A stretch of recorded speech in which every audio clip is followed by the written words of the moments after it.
Hello అండి, అందరికీ నమస్తే. Welcome back to Karthikeya real stories అండి.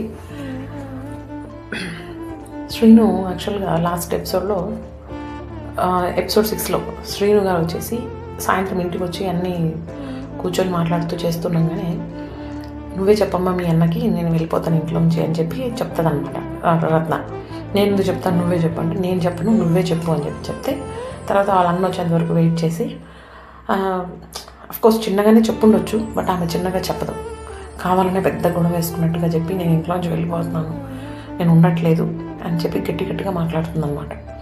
సో అలా మాట్లాడేసరికి రత్నాకు కూడా కోపం వస్తుంది. నేను నిన్ను నిదానంగా మాట్లాడమన్నాను, ఇప్పుడు మేమున్న టెన్షన్స్లో నువ్వు మరీ మమ్మల్ని టెన్షన్ పెట్టాల్సిన పని లేదు. నీకు ఎక్కడ నచ్చితే నువ్వు అక్కడ ఉండు. నేను బయటికి వెళ్ళి బాడీకి కట్టే ఎందుకుంటాను, నేను బాడీకి కట్టే ఉండదలుచుకోలేదు. మా నాన్న మా అమ్మ బతికిన ఇల్లు ఒకటి ఉంది కదా పక్కన, చిన్న ఇల్లు, ఆ ఇల్లు ఇస్తే నేను ఆ ఇంట్లో ఉంటాను. యాక్చువల్గా అయితే రత్న శ్రీని ఏమనుకుంటే ఆ ఇంటిని క్లీన్ చేయించి బాడీకి ఇద్దాము, బాడీకి ఎవరైనా వస్తే అది కొంచెం మనకి హెల్ప్ఫుల్ అవుతుంది కదా అని అనుకుంటాను అనమాట.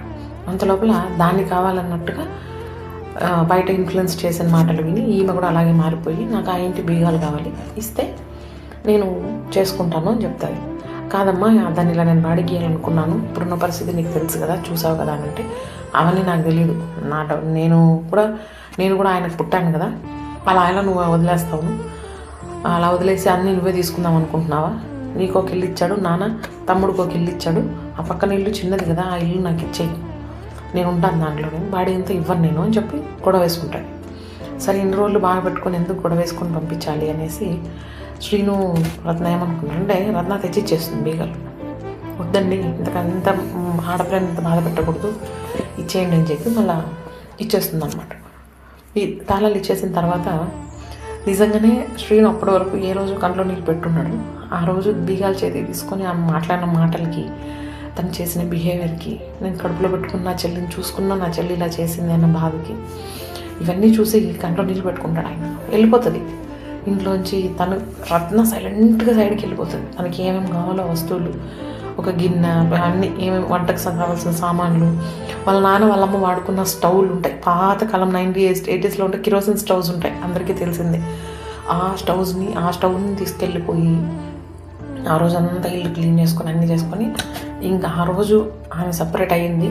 ఆ తర్వాత మళ్ళా వీళ్ళతో కలవడానికి కూడా ప్రయత్నించలేదు. కానీ మాట పలుకు అన్నీ ఉండేటివి. ఇదంతా చూస్తున్న సీత, ప్రమి, నవీన్కి ఏం అర్థం కాదు, ఎందుకు ఇట్లా చేస్తుంది మా అత్త. సరే ఆ తర్వాత మళ్ళీ బయటికి వెళ్ళిపోయి తనంతకు తను ఉండి అన్నీ చేసుకుంటూ ఉంటే, తనది తను పని చేసుకుంటూ, తన ఒక్కదానికి వంట చేసుకుంటూ, తను ఒక్కతే తినుకుంటూ, మళ్ళీ తన పని ఏదో చేసుకుంటూ అలా చేస్తున్న కొంచెం వయసు ఉంది కాబట్టి, వయసు మీద ఉంది కాబట్టి ఆమెకి ఫ్యూచర్ ఏంటి నాకు ఎలా అని ఆమె ఆలోచించుకోలేదు. ఫస్ట్లో ఆలోచించదనమాట. శ్రీను సరే వెళ్ళిపోతే వెళ్ళిపోయింది, వదిలే, మన దగ్గర ఉన్నంత రోజు మనం బాగా చూసుకున్నాం, ఏమైంది అని అనుకుంటాం అనమాట. సరే శ్రీను వాళ్ళ తమ్ముడు వచ్చేసి పక్కన ఊర్లోనే డిగ్రీ చదువుతూ ఉంటాడు. వాళ్ళ నాన్న వాళ్ళమ్మ శ్రీనుకి, వాళ్ళ నాన్న వాళ్ళమ్మ ఉన్నప్పుడే ఆమెకి సీత వాళ్ళ మంత్రికి పెళ్లి చేసి పంపించేస్తుంటారు. బట్ ఈ అబ్బాయి చిన్న అబ్బాయి, తను వెళ్తాడనమాట, కాలేజీకి వెళ్తాడు.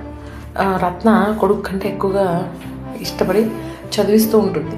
ఏది అన్న జీతంలోనే చదివిస్తూ ఉంటుంది అనమాట. డిగ్రీ చదువుతూ ఉంటాడు ఆయన, సీత వాళ్ళ బాబాయ్. చదువుతూ ఉంటే అప్పటికి బాగానే ఉంటుందంతా. అమ్మ వదిన అనేది ఎప్పుడూ తను పిలవడం అనమాట, అమ్మ అనే పిలుస్తాడు. తనకి బట్టలు కావాలన్నా, తనకి డబ్బులు కావాలన్నా, సినిమాకి వెళ్ళాలన్నా, చదువుకోవాలన్నా మొత్తం రత్ననే. అంత అన్నకి చెప్పినా చెప్పకపోయినా చాలా బాగా చూసుకునేది మరిది కాదు, ఆయన కొడుకులాగా చూసుకునేది అనమాట. సో అలా ఉన్నప్పుడు అక్కే కదా, ఒకసారి చదువుకుంటాను ఆయన పక్క ఊరు నుంచి ఇంటికి వస్తాడు. ఎందుకు ఇలా జరిగింది అమ్మ అని అడిగితే, తెలియదు నాన్న, ఇలా అంతా జరిగింది, అన్నకి ఇట్లా ఉద్యోగం పోయింది, అంత లోపల ఈమె ఇట్లా చేసి వెళ్ళిపోయింది ఇంట్లో నుంచి అంటే, సరే పోతే పోయింది లేదు, నా వదిలేయి, నేను చదువుకున్నాను, ఇప్పుడు నాది అయిపోతుంది ఇంకో 2-3 monthsలో, నేను వెంటనే వచ్చి ఏదో ఒక దాంట్లో జాబ్లో జాయిన్ అవుతాను డిగ్రీ చదివాక అని చెప్పి వాళ్ళ వదినకి భరోసా ఇస్తానన్నమాట. భరోసా ఇచ్చిన తర్వాత కూడా సరే ఏమేమి కావాలి, ఇంకా బుక్స్ ఏమన్నా కావాలా, లాస్ట్ ఇయర్ చదువుతున్నావు కదా అని అన్నీ అడిగి కనుక్కొని తనకు కావాల్సినవన్నీ ఇచ్చి పంపించేస్తారు. ఇచ్చి పంపి తను మళ్ళీ కాలేజ్కి వెళ్ళిపోతాడు. సో ఇది ఇలా ఉండగా అంత జరుగుతూ ఉంటుంది. మా నవీన్ కావచ్చు, ప్రణయ్ కావచ్చు, స్కూల్కి వెళ్తూ వాళ్ళు చేసుకుంటూ ఇలా కష్టాల్లోనే గడిచిపోతూ ఉంటారు అనమాట. కానీ రత్న సైడ్ వాళ్ళ బంధువులు వస్తే చాలామంది బంధువులు అనమాట. రత్న వాళ్ళ సైడ్, శ్రీను వాళ్ళ సైడ్ బంధువులు చాలా తక్కువ, అస్సలు ఉండరు. చాలా అంటే ఒక 4-5 మెంబర్స్ లేదా 10 మెంబర్స్ లోపల ఉంటారు. బట్ వాళ్ళ సైడ్ మాత్రం చాలామంది అనమాట. చాలా ఎలా అంటే వచ్చేస్తే ఒక 10 మంది దాకా వచ్చేసేది. అట్లా వచ్చి రత్న అప్పుడు ఉద్యోగం పోయిందని చెప్తే పరువు పోతుంది, ఉంది అనే చెప్పుకోవాలి, ఇక బయట నుంచి తీసుకొని రావాలి, వాళ్ళు వస్తే వాళ్ళకి అన్నీ చేసి పెట్టాలి. ఏదో ఊర్లో ఏదో జాతర అనుకొని వస్తే దగ్గర వాళ్ళు 10 మంది వస్తే నెల రోజులు ఉండేవాళ్ళు. అప్పుడు వాళ్ళ రత్న వాళ్ళ ఇంట్లో సీత వీళ్ళందరికీ కావాల్సినవి తీసుకొని రావాలి, అంగడికి వెళ్ళాలి, బట్టలు ఉతకాలి, నీళ్ళు తీసుకొని వచ్చి పోయాలి వాళ్ళకి. అప్పట్లో వీధి కుళాయిల్లోంచి నీళ్ళు పట్టుకొని వచ్చేవాళ్ళు కదా, అదే అనమాట. ఇప్పటిదాకైతే ఈ ఎపిసోడ్ ఇక్కడికి స్టాప్ అండి. Next episode, wait for the next episode. Signing off your Kusuma. Thank you.